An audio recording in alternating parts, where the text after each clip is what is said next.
All right, so switching gears again. So Jay, you 2 weeks ago, you shot the or not shot, you RO'd at TAC Games. Yes, Tactical Games Nationals. How was that? What was It that was pretty experience rough. like? Was it easy, tough Well, as staff? Like it's a marathon, right? yeah. So I was kind of teamed up on stage with Jeremy Moore and some other RO staff help that were more of the Tac Games crowd Mm-hmm. help. So we ran. There was 3 days. So 2 of the days we ran 2-gun stages, and another day we ran one of their aggregates where we actually set up mirrored aggregate stages so that we could have them split, so people could go to either one and So not get what, backed up. what's an aggregate for people may not So know? when they're calling aggregate is like a standard stage. So this one Like a was shooting stage? like a classifier. It's a Okay. classifier is what it essentially is. Okay. Uh, That's like cool. this one had 2 boxes and 3 targets. Like start in a box with your rifle, shoot 1 headshot on each, move to the other box, reload on the way, 1 headshot on each in reverse order, and then do the same thing the other way with your pistol, all in the same string. Oh, okay. So you got 2 guns in the same string? Right. So you shoot your rifle across, and then you shoot from one box, shoot your rifle targets that way. Then you go to the other box, shoot your rifle targets that way. In that box, shoot your pistol targets one way, and then go to the other box, shoot the pistol targets the other way. Okay, got it. So it's 12 total shots. A little bit of movement, reloads required. And then the other 2 stages were 2-gun stages. One was in a van. You had some rifle plates to shoot back at about 150, 200-ish. Then get out, shoot some pistol paper on the way to the end, and then some steel. And then the other 2-gun stage was a bay stage, 3-gun nation stage actually, where shoot some rifle targets from the back, then grab your pistol and move up, shoot a bunch of steel and stuff on the way to the end of the stage there. So it was a 3-gun nation stage? Yeah, it was like designed after a 3-gun nation stage from back in the day. Oh, no kidding. but used as a 2-gun stage. Interesting. Yep. So those were fun. What I was saying, it was kind of rough was, the 2-gun stages, we essentially had shooters constantly from start to stop all day long. Right. Because they're doing those as sort of floating type stages. The 2-gun stages, I think they actually had assigned times for them after all, but there was just nonstop. Like there was pretty much no break. I was running the timer one day, and the other one I was making ready the next shooter while that shooter was standing by. I was running down range, literally running down range, helping reset the star and the activate and the swingers that we had, and then run back up range, send them over, and do it all over again all day long. Well, plus your partner is Jeremy Moore, and he's Right. an animal, so you can't look like a pussy when he's around. Yeah, exactly. Like I'm not walking over to Jeremy and being like, "Oh, my feet hurt." Because he'll just go, "Yeah, toughen up." Yeah, exactly. I love it. And I couldn't let the Cat Games crowd see me, hurting or anything either. Right. Just save for when you get home. Mm-hmm. I just spent the next week not walking. That's all. No big deal. Yeah. So the videos that I saw, it looked pretty awesome. They got a good thing going over there. The reason I bring it up is the what was it, the Monday after, the Tuesday after, or something like that. Yep. They made an announcement that red dot pistols are now allowed in all divisions and TAC games except for Elite Division, which I can't remember if it was the same day or the previous day, but came on the heels of USPSA publishing their participation numbers, where carry optics is like the dominant division in USPSA, like by a freaking long shot. And we talked about that in a previous podcast here. But what's your opinion on that? Did anyone talk about it at the TAC games? What was the feel? Nobody's really talking about it there at the time. It's it kind of fits though, right? I mean, the way everything's moved, there'd been all kind of discussion about red dots being allowed in TAC games for actually the last couple of years. Yeah, sorry to interrupt, but I remember them talking about that the very first match that I went and observed at, which was shoot, it was when I had Tim, the founder, on. Yep. Gosh, I can't remember, but yeah, that was a match that Jeremy Moore had shot. But the discussion was happening even then, like the first year that the tactical games was around. Right, and you know, they all the people were kind of, the people wanted it, but then people didn't, and as usual, you know, when you have a bunch of people hollering that they want something, you give it to them, and then, you know, several people would use that as a reason why they weren't participating, and then you give it to them, and then it didn't show up anyway. Yeah, that's the thing. Yeah, but Everybody's got a reason. Yeah, and so they did intermediate optics for a minute, and I mean, the participation numbers on that were pretty low, I believe. But you know, and there's valid concerns from people about, you know, vision and being able to see sights and all that kind of stuff, and everybody thinks this magical red dot going on your pistol is going to just make everybody a GM overnight. Being someone who's done that, it definitely doesn't. I mean, that's only one part of a 10-part solution to shooting your pistol anyway. Yeah. Whether it's sight alignment or putting the dot on the target, it's definitely not as easy as people think. Yeah, I had you know, when I first proposed that we should put red dots on pistols in tactical in 3-gun, or excuse me, tac ops in 3-gun, I had several people reach out to me that I respect, saying like, oh, you think you're going to be a better shooter because you put a red dot on there? And my whole thing is like, man, if you listen to the podcast or if you watch videos, like maybe don't just make a snap judgment on the title. Yeah. And that's not at all what I was saying. And I don't think having shot pistols with red dots, like there's definitely a learning curve for me going from iron sights to a dotted pistol. And so I don't think it's like an immediate cure all or anything, but I do think it's just the future of pistol shooting from, excuse me, like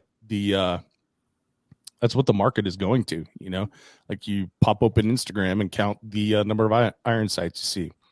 And whether we like it or not, like social media is reality right now. And, you know, when you see police officers with dots on their pistols, that's an indicator as well, because those types of institutions are not really quick to change, you know, so there must be something there. Yeah, definitely. I mean, you know, I think you and Amax were talking about it, and just about every pistol that's available on the market comes optics cut, right? Mm-hmm. You know, it's and the other, you know, the tactical optics division kind of spells it out right in the name, doesn't it? Yeah, and you know, this is going way back to last year's podcast that I did on it, and unfortunately the number of the podcast escapes me, but just go back and look last year for gear recommendations, changes to gear recommendations if you're interested in hearing the whole podcast. But like 3-gun used to be like the leading edge of technology, and then I think like a lot of matches got real angry at technology and specifically did things not to progress them. So when I went to like the NRL Hunter match, I saw a bunch of technology that I had no idea existed, because in the long range game, they're just like moving really fast and creating things where it's like 3-gun has been stagnant for a long time. And so I don't want to see, you know, 3-gun or practical shooting in general become stagnant enough to where, you know, we're stodgy in our old ways and unwilling to change and not moving with the times of what the marketplace, wants, needs, and what the current state of the art in training or methodology wants and needs. So that was a big motivator for me in changing my mind on red dots on pistols. Yeah. And, you know, the other argument people are having, so you carry a gun with a dot, right? Mm-hmm. How many people you know that carry guns with dots? Well, of all the gun guys I know, Most of them. Most, of yeah. all the people, I would say like vast majority. Excuse me. I'm going to start counting now, and I'll let you know this time next year. Let's write it on the calendar. Well, But at this point, you don't have enough digits or not enough appendages to even get to how many people you know. Well, I was just trying to think, like, is it 80%? Is it 90%? But I think of like, again, like the gun guys that I know. Mm-hmm. I feel like it's people that let's take that back. People that I know that carry on a regular basis. It's got to be in the 80s, the mid 80s percentage. Yeah, at least. But the people that I know that like have a gun, they, were shown at the store how to load it, and they've shot it twice at an indoor range. Those people typically don't have dots unless they're a like gear enthusiast coming from like Modern Warfare or whatever the current video game is. So that's what I'd say there is like the people that know have dots. Yeah, for sure. Yeah, I mean, it definitely does help. And the technology is there. The technology is to the point now where, you don't have to worry about gear failing or the dot going out, and the battery life on them is so long that, you rarely need to worry about that. Mm-hmm. And I know, I know the biggest argument I've seen is always the additional cost argument, right? Yeah. So, everybody, one of the comments I saw on the Tech Games post was, "Oh, I just bought this high dollar pistol, and now you're telling me I got to buy another one?" And like, I mean, no. You can. Most of those pistols, even still, whether you ordered them that way or not, are coming with some kind of optics plate module rear sight thing, Mm-hmm. that you can swap out easily. That type of thinking, I think, is I don't know if it's like unique to this sport,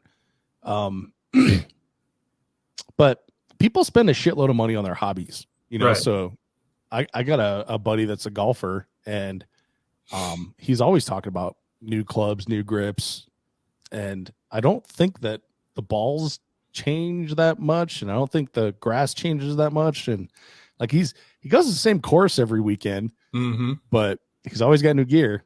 So I feel like USPSA, 3-gun, tactical games, it's a hobby.